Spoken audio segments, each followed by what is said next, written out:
بسم الله الرحمن الرحيم. maanta waxa aan shirka jaraa'id u qabtay dhacdo aad u xanuun badan oo Soomaali oo dhan ku fool. dhacdadaana waxa sameeyay Axmed Maxamed Islaam. waxa dhacday Human Rights Commission in imtixaan loo galay iyagoo doonaya qof dumar ah.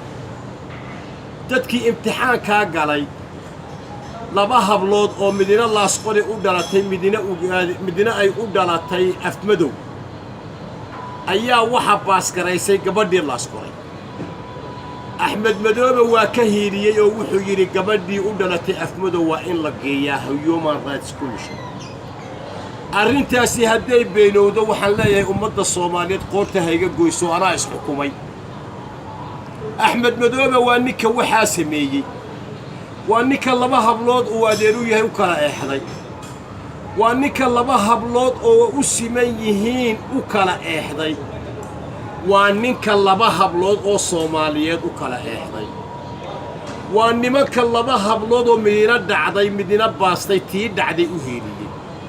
ninka mustaqbal Axmed Madoobe ka sugayo adigay ku jirtaa. ninka maamul Axmed Madoobe ka sugayo adigay ku jirtaa. ninka hoggaan wanaagsan Axmed Madoobe ka sugayo adigay ku jirtaa. Soomaaliyay marnabaad baan ku celinayaa warkaashu hadduu beenoobo maxkamad weyn lay geeyaa anaana isgeynaya anaana isxukumaya nin meel kaga dhacay Axmed Maxamed Islaam baan noqonaya.